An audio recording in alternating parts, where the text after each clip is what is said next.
ये मैं हो सकता है कि बाकी मेरे पैनलिस्ट इसे स्वीकार करें ना करें, क्योंकि ये शुरुआत हुई डिस्कशन की। मेरा मानना ये है कि हम भारत थे, हम भारत हैं, हमको भारत होने पर गर्व होना चाहिए, हम भारत रहना चाहिए हमको। हम बिल्कुल हम ये नहीं कह सकते, अगर हम पहले की समृद्धि की बात करें कि हमारा एक जमाने के अंदर जब मुगल यहाँ पे आए हिंदुस्तान के अंदर, हिंदुस्तान की समृद्धि की बातें सुन के आए थे। बाबर जब हिंदुस्तान में आया था तब एक समृद्ध देश होगा, वो सोने की चिड़िया जो कहलाती, हाँ जो सोने की चिड़िया, जो हम पहले के इतिहास की बात करते हैं प्राचीन भारत की, वैशाली के नगर बहादुर से आम्रपाली का नाम निकला। उस समय भी रिपब्लिक की हमारे कल्पना थी, बहुत ही समृद्ध साहित्य था और महिलाएं बहुत आगे बढ़ी थी। गार्गी मैत्री के समय की बात करते हैं, आम्रपाली पहली वुमेन डिसाइपल बनी भगवान बुद्ध की।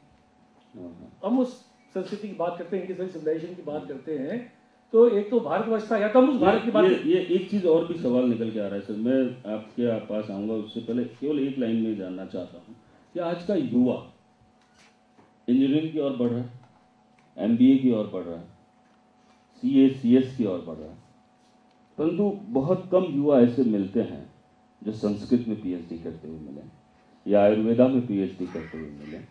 क्यों क्या कारण है? कहीं ना कहीं अर्थवाद में हम आज का युवा भी उलझा हुआ है। वो समय आएगा तो जी, इसलिए आएगा, मैं आ रहा हूँ उस बात के ऊपर। मैं 5 मिनट का समय लूंगा भाई आप लोगों के बीच के अंदर से 5-10 मिनट का, क्योंकि बहुत ही आप ये मेरे दिल से छूता हुआ सवाल है। मैं दिल से बोल रहा हूँ, मेरे को इस पर कोई पढ़ाई नहीं है इसके ऊपर, कि मेरा जो सोचना है कि जब हम अगर उसको भारत मानते हैं जो हमारा समृद्ध भारत था, तो हम इसको भारत नहीं मान सकते जिसको आप भारत बता रहे हो। बिल्कुल। तो अगर हम उस भारत की तरफ जाने की बात करना चाहते हैं तब तो क्या होना चाहिए? ऐसा नहीं हो सकता कि भारत मेरा महान और मेरा इंडिया बेईमान, ऐसा नहीं हो सकता। हाँ, मतलब हम बहुत ज्यादा खुद विरोधाभास के अंदर फंस गए हैं कि हम किस भारत को प्रोजेक्ट करना चाहते हैं, किस इंडिया को प्रोजेक्ट करना चाहते हैं। एक रूट्स लेवल पे एक सवाल और भी आता है, संविधान में अगर जो शब्द काम में लिया गया वो कहीं ना कहीं इंडिया काम में लिया गया। अगर हम वाकई में हम भारत को अपने उज्ज्वलित करना चाहते हैं या उज्ज्वल करना चाहते हैं, तो कि संविधान में हमको इंडिया की जगह भारत लिख देना चाहिए। देखिए, ये आप आपस की लिखे, क्यों नहीं लिखे? ये अलग अलग देश के अलग अलग भाषाओं में अलग अलग नाम है। इंडिया मेरे हिसाब से इंडिया लिखो या भारत लिखो, क्योंकि वो एक किस्म से उनका ट्रांसलेशन, उन्होंने भारत का नाम इंडिया लिखा। आज हम इंग्लैंड बोलते हैं, कोई ब्रिटेन बोलता होगा, कोई फ्रेंच के अंदर किसको क्या चीज बोलते हैं। विलियम शेक्सपियर ने कहा था कि गुलाब की जो खुशबू है वो हमेशा ही बहुत मीठी सुगंधित रहेगी, उसका नाम कुछ भी रख दो, what is in the name. मेरा सोचना ये है कि मतलब आप ये मानते हैं कि भारत जो है वो चाहे इंडिया हो जाए चाहे भारत रहे, वो गुलाब की खुशबू की तरह है और हमारा भारत है। तो इनको शायद कुछ बोलना चाहते हैं आप? चलिए, मैं बाद में आऊंगा मिश्रा साहब, उससे पहले मैं हिमांशु कुमार जी के पास आना चाहता हूँ, आप ही के पास बैठे हैं।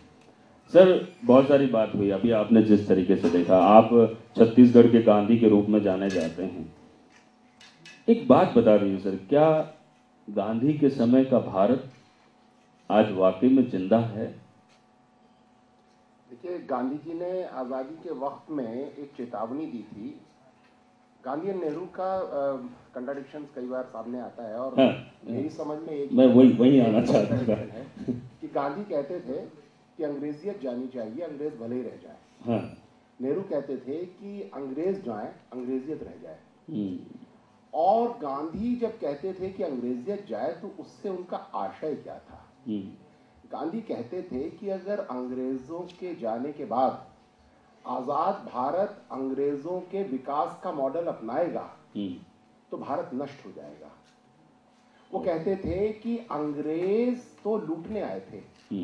वो एक अंग्रेज ने ही लिखा था कि ये तो सच है कि अंग्रेजी राज में कभी सूरज नहीं डूबता, लेकिन ये भी सच है कि अंग्रेजी राज में कभी खून नहीं सूखता। वो लगातार युद्ध करते थे। गांधी ने कहा था कि अगर भारत ने ये वाला विकास का मॉडल अपनाया तो एक दिन भारत के लोगों को अपने ही लोगों से युद्ध करना पड़ेगा, और वो युद्ध में हम फंस चुके हैं। तो मतलब आपके हिसाब से अंग्रेजी जीत गए? जीते तो हैं बिल्कुल। और आज अगर आप देखें तो सर ये सवाल आपके पास हमारे प्रधानमंत्री ने कहा है कि नक्सलवाद देश की सबसे बड़ी समस्या है। तो आजाद भारत में अपने ही लोगों के साथ आपकी हिंसा सबसे बड़ी समस्या बनी। तो क्या कहीं हमसे कोई गलती हुई कि नहीं हुई कि आपको अपने ही लोगों के खिलाफ युद्ध लड़ना पड़ रहा है? और अगर आप आज देखें तो हमारा सबका जो दिमाग है वो बिल्कुल वैसा ही ट्रेंड हुआ है। अगर हमारे सामने दो जिले हों जिसमें एक में बहुत सारे कारखाने हैं और एक में एक भी नहीं है, और हमसे पूछा जाए कि इसमें से कौन सा जिला विकसित है, तो हम सीधे कहेंगे कि जिसमें बहुत सारे कारखाने हैं वो डेवलप्ड है, जिसमें कारखाने नहीं है वो डेवलप्ड नहीं है। कारखाना एक अमीर आदमी लगाता है, उसका सारा प्रॉफिट एक अमीर के जेब में जाता है, लेकिन उसके लिए जमीन गरीब की ली जाती है। तो विकास का मतलब हो गया गरीब से ले लो, अमीर को दे दो। और आजादी के बाद ऐसा लगता है भाई आप जिसको सबसे बड़ी समस्या कह रहे हैं वो समस्या और कुछ है ही नहीं, वो गरीब से छीन के अमीर को देने की समस्या है। आपने छत्तीसगढ़, उड़ीसा, झारखंड सिक्योरिटी फोर्सेस क्यों कम किए? क्यों हिंदुस्तान का होम सेक्रेटरी कहता है कि हम 30% सिक्योरिटी फोर्सेस हर साल बढ़ाएंगे? क्यों भाई? किसके खिलाफ? ये फोर्सेस किसके खिलाफ यूज करने जा रहे हो? तुम अपने ही ट्राइबल्स के खिलाफ यूज करोगे। हिंदुस्तान की फोर्सेस हिंदुस्तान के सबसे कमजोर लोगों के खिलाफ इस्तेमाल हो, इससे बड़ी त्रासदी इस विकास की और हो ही नहीं सकती। सर, एक युवा के मन में फिर कोई सवाल निकला क्या? कारखाने की बात की हिमांशु जी ने, मैं पूछना चाहता हूं कि जहाँ कारखाने लगते हैं सबसे ज्यादा विकसित कौन होता है? आज सबसे ज्यादा बदहाल कहाँ का मजदूर है? तो वो बंगाल का है, जहां एक विचारधारा ने, इसी विचारधारा ने ना कोई कारखाना लगने दिया, ना कोई प्रगति होने दी और ना कोई इंडस्ट्री होने दी, और सबसे ज्यादा बदहाल और सर्वनाश कर दिया बंगाल का। ये लोग विचारधारा कौन सी मानते हैं आप? कम्युनिज्म वाली मानते हैं कि मार्क्स वाली मानते हैं कि कौन सी मानते हैं? ना वो तो गांधीवादी है।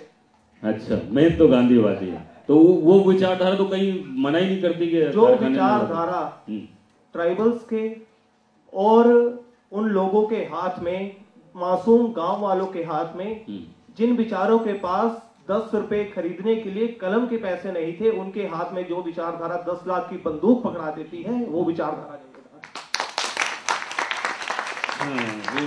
जिम्मेदार है। चलिए, मैं इस कड़ी को लेकर आना चाहता हूं संजीव भानावत जी के पास। और सर, बहुत सारे सवाल आपके जहन में अब आ गए होंगे।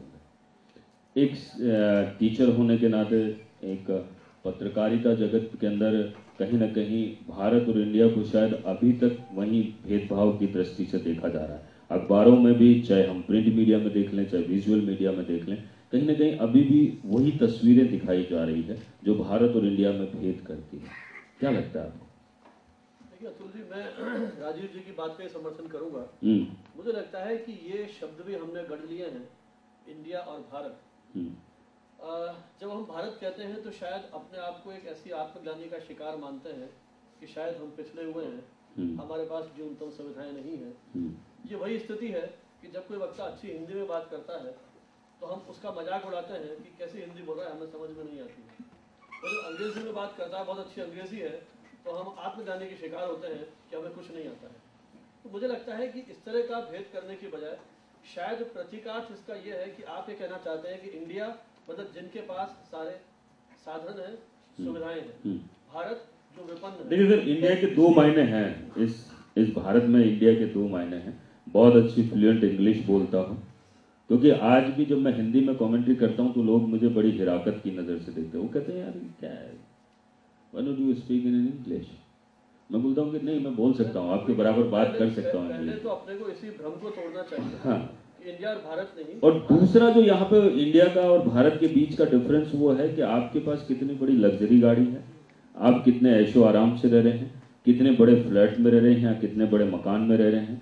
वो अर्थवाद को लेकर इंडिया और भारत के बीच की एक कड़ी जोड़ है। ये हमने कुछ इस तरह के शाब्दिक अर्थ गढ़ लिए हैं। पहले तो हम इस भ्रम को या इस तरह की जो एक धारणा है उसको तोड़ने का प्रयास करें और भारत को एक समग्र भारत के रूप में, राष्ट्र के रूप में देखने समझने का प्रयत्न करें, क्योंकि भारत भी मुझे लगता है कि विविधताओं का देश है। जब अरोड़ा साहब अमेरिका की बात करते हैं तो आप सबको याद होगा वो दिन भी जब अमेरिका के राष्ट्रपति कहते हैं कि अमेरिकन तुम गणित को पढ़ लो, नहीं तो हिंदुस्तानी तुम्हारा अवसर छीन लेंगे। एक तरफ तो हिंदुस्तान के पास इतनी प्रतिभा है कि दुनिया का सबसे शक्तिशाली राष्ट्र ठहराया हुआ है।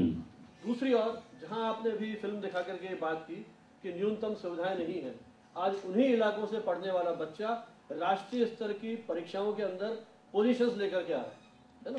तो ऐसा नहीं है कि केवल सुविधाओं के आधार पर ये एक बात, एक राजीव सर की एक बात जो आई थी बहुत टाइम पहले, राजीव सर ने शायद मेरे प्रोग्राम में कोट करी थी कि अमेरिका से ओबामा ने जब पिछली बार राष्ट्रपति बने थे तब करीब 10 जनों को हिंदुस्तान भेजा था और उस साउथ में उन लोगों ने संस्कृत पढ़ने आए थे वो लोग, और 20 गणित पढ़ने आए थे, शायद ऐसा कुछ था। वो 10 जनों का ग्रुप आया और उन्होंने यहाँ स्टडी करी और उसके बाद वो लेके गए। इसी तरह ओबामा किसी न किसी तरीके से लोगों को यहाँ भेजता जा रहा है और यहाँ के बेसिक मूल मंत्र सीखता जा रहा है।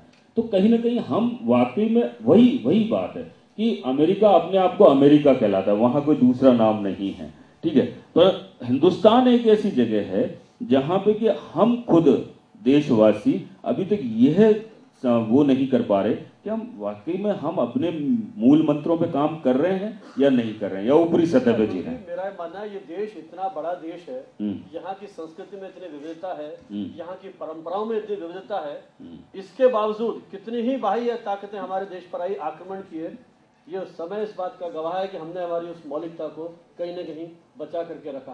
तो मुझे नहीं लगता है कि हमारी शक्ति इतनी कमजोर हो गई है। जो संकट मुझे लगता है, देखिए वैश्विक संकट आया है मूल्यों का, ऐसा नहीं कि हमारे देश में संकट आए हैं। जब सभी तरफ से संकट आए हैं तो कहीं न कहीं उन चुनौतियों को हम भी अपने आप में महसूस कर रहे हैं।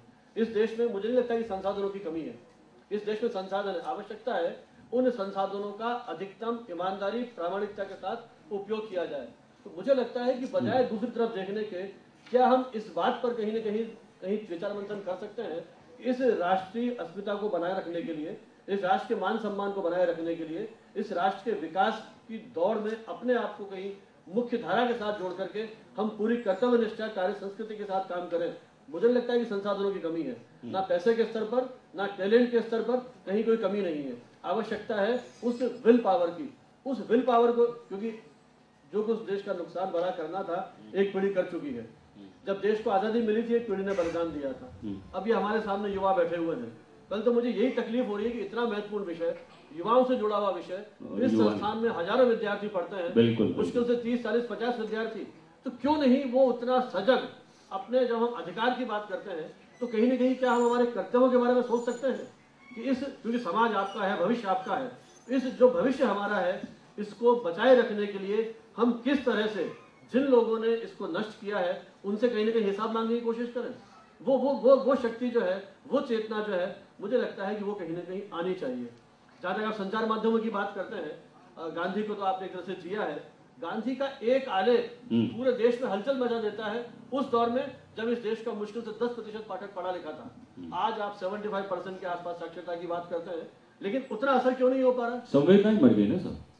संवेदनाएं देखिए जहाँ कहीं है वो सारी। सुबह जब हम अखबार पढ़ते हैं, मान लीजिए, है ना, कॉफी और चाय के उस दौर में पढ़ते हैं, और जब एक साथ देखते हैं इतनी सारी हत्याएं, इतना ये, तो चाय की चुस्की में हम अखबार पलट लेते हैं, परंतु हम उन संवेदनाओं के बीच में नहीं जी रहे। शब्द की सत्ता को बचाए रखने के लिए क्या कहीं कोई प्रयोग हो रहा है? जब सूचनाओं के सारे स्रोत बंद होते तब आकाशवाणी होती थी, एक कंस तुझे मारने वाला जन्म ले चुका है, सब तरह से उसने सब कुछ बंद कर दिया, आकाशवाणी हुई, सूचना दी। तो हमारे संचार माध्यमों की भी वो विश्वसनीयता यदि हो तो मुझे लगता है कहीं न कहीं बदलाव की, क्रांति की एक आधार भूमि तैयार की जा सकती है। तो ये जो सारे संकट इस दौर में आ रहे हैं, विश्वसनीयता का है, संवाद की स्वतंत्रता का है, बहुत सारी चीजें हैं। लेकिन फिर वही बात करूंगा, जब राजनीति में गांधी नहीं है, पत्रकारिता में पराडकर नहीं है, वो सारे जब दौर इस तरह से आ रहे हैं तो फिर हम क्यों इन सारी चीजों को ढूंढने का प्रयास कर रहे हैं? सर एक चीज और पूछना चाहता हूँ, इंडिया और भारत के बीच में एक कवायद में आपको नहीं लगता कि लेखनी में भी अब कहीं गिरावट सी आ गई? लेखनी में अभी भी इस देश में सृजनधर्मी लोग हैं। पता नहीं, आप मीडिया के यहाँ बहुत सारे लोग बैठे हैं, मुझसे सहमत होंगे नहीं होंगे। मेरा व्यक्तिगत रूप से मानना है कि सृजनधर्मी लोग धीरे धीरे इन माध्यमों से बाहर होते चले जा रहे हैं। आप संविधान की बात करते हैं, आजादी की बात करते हैं, अभिव्यक्ति की, अनुच्छेद 19(1) की बात, आप मुझे बताइए ये अधिकार किसको दिया गया है? ये अधिकार तकनीकी रूप से देश के नागरिक को है, लेकिन मेरा यह मानना है कि अधिकार उन कंपनियों के पास है जो अखबार में स्थान खरीद सकती है, रेडियो टेलीविजन पर समय खरीद सकती है। मैं यही सुनना हमारे देश का दर्शक, मैं यही सुनना चाह रहा था। हमारे देश का श्रोता, हमारे देश का पाठक अभिशप्त है यही सब कुछ देखने, सुनने और पढ़ने के लिए। मेरा ये मानना है इनकी अभिरुचियां अभी इतनी कुत्सित नहीं है, इतनी खराब नहीं है कि वो ये मजबूरन सारी चीजों को देखे, लेकिन सारा अधिकार किनके पास है? जिनके पास ताकत है इन समय और स्थान को खरीदने की। तो इसको बदले कैसे हम? अब बुंदेलखंड क्षेत्र में खबर लहरिया नाम से एक अखबार शुरू किया सामान्य साक्षर महिलाओं ने, जिस अखबार को यूनेस्को सम्मानित करता है, पुरस्कृत करता है। उन्होंने एक क्षेत्र विशेष में हलचल पैदा की। तो ऐसा नहीं है, मुख्य धारा के मीडिया की भी वैकल्पिक जो स्थितियां हैं वो तैयार होने की दौर में है। तो जैसे जैसे समाज में इस तरह की जागरूकता बढ़ेगी, सजगता बढ़ेगी, कहीं ना कहीं अपने कर्तव्य के प्रति एहसास का भाव बढ़ेगा, मुझे लगता है कि बदलाव आने की स्थिति कहीं ना कहीं पैदा होगी। और इसी की प्रेरणा मुझे लगता है। एक चीज और पूछना चाहता हूँ इसी दौर में, जहाँ मेरे को कहीं ना कहीं एक आशा की किरण आज के 1.5 साल पहले नजर आई थी। एक वापस दूसरा गांधी मानने लगे थे हम जिसे, और उसने बहुत सारे युवाओं को सड़कों पे उतार दिया था। और वो मुझे याद आता है कि शायद आज़ादी के समय वैसी टोलियां निकलती होंगी देश के गीत गाती हुई, वही टोलियां इस वक्त वापस निकली आज के 1.5 और 2 साल पहले। वही धोती और कुर्ते वाला इंसान, वही अनशन का अधिकारी, वही टोपी वाला इंसान, लोगों ने उसकी टोपियां लगाना शुरू कर दिया। क्या आपको लगता है कि वो वाकई में भारत का निर्माण करने आया था कि वाकई में एक लोगों को एकत्रित करना? वो आपको याद आई दूसरी घटना जो दिल्ली वाला जो एक दुर्भाग्यपूर्ण घटना, उस दौर में कोई नेतृत्व तो नहीं था, लोग सहज रूप से बाहर निकले थे। और मुझे तो कहीं लगा कि शायद वो घटना इस देश में सामाजिक बदलाव का एक बहुत बड़ा आधार हो सकती थी। शायद उनको एक सफल और सार्थक नेतृत्व मिल जाता जो कहीं न कहीं बदलाव के आधार भूमि तैयार हो सकती थी। जब मिस्र के अंदर मैं इस सवाल को लेकर सीधा आलोक दीक्षित के पास आना चाहता हूँ। ये जो आपने एक सवाल की नेतृत्व वाली बात की, आलोक भाई, क्या वो वक्त आपका और तेजेंद्र जी के पास था? क्या आप उस वक्त इसका नेतृत्व कर सकते थे या नहीं कर सकते? नेतृत्व तो हम कर ही रहे थे। मतलब नेतृत्व इस तरह नहीं होता है कि आपने एक हॉल बना दिया और वहाँ पे आप जाकर बैठ गए, टेंट लगा के, तंबू लगा के बैठ गए और नेतृत्व हो गया। पर हम सब लोग कोशिश कर रहे थे और हम लोग अपने अपने स्तर पर जितना नहीं, दो चीजें होती है। एक आपका फेसबुक पे एक स्टेटमेंट आता है और उस पर 800 कमेंट्स एक साथ आते हैं। आप लोग समझ गए होंगे है ना, उस पर ताली हो जाए क्योंकि 800 कमेंट एक ही आदमी के। वही व्यक्ति अगर उस दुखती रग पे कमेंट नहीं करे तो युवाओं के इस प्रतिनिधित्व को मैं क्या सोचूं? नहीं सर, गलत कह रहे हैं आप। ये मैं बहुत नहीं, हो सकता है मैं गलत हूँ, क्योंकि आपके पीछे जो दत्ता साहब बैठे ना वो उसका जवाब जरूर देंगे। वो जरूर देंगे। कारण है कि जब 800 कमेंट आते हैं वो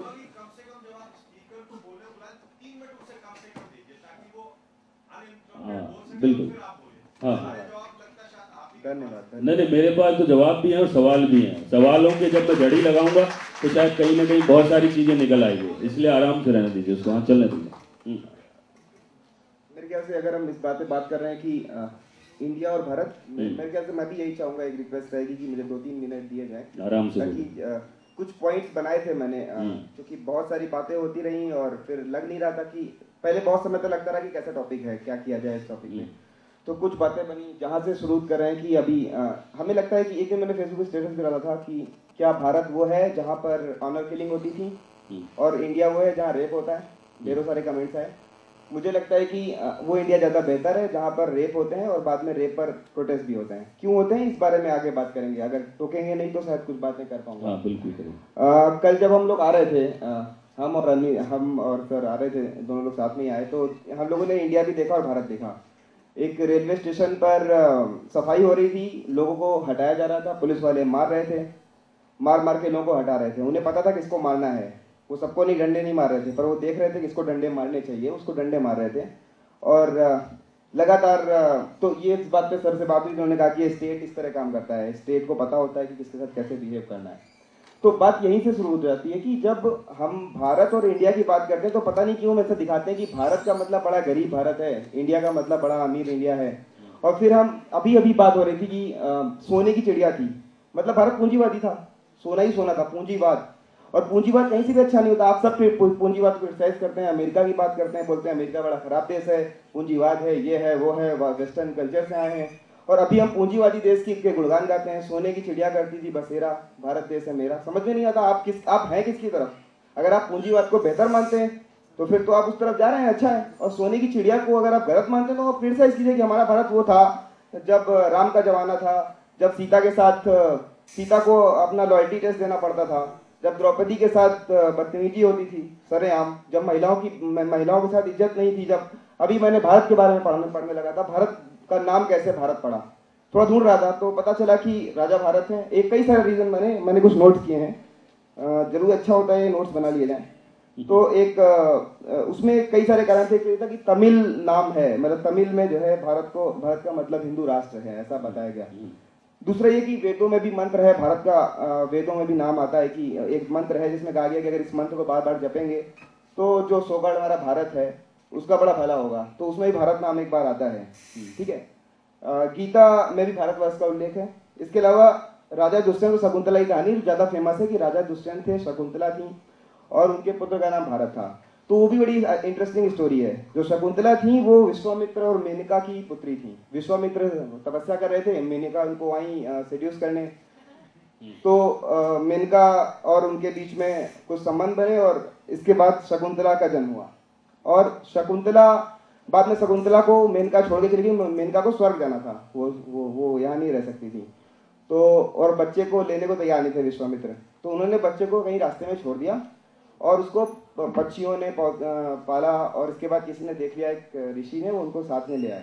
इस तरह शकुंतला आगे बढ़ी नहीं। बाद में शकुंतला और दुष्यंत की भी शादी हुई। तो शकुंतला को जो है दुष्यंत से प्यार हो गया। दुष्यंत आए थे, शकुंतला एक हिरण को बचा रही थी, तो उस तरह शकुंतला और दुष्यंत को प्यार हो गया।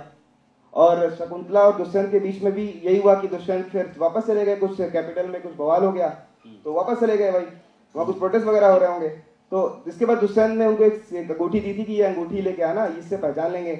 बाद में शकुंतला अपने पुत्र को लेकर के जाती है, जब बच्चा उनका पैदा होता है उसको लेके जाती हैं, तो दुष्यंत पहचानने से मना कर देते हैं।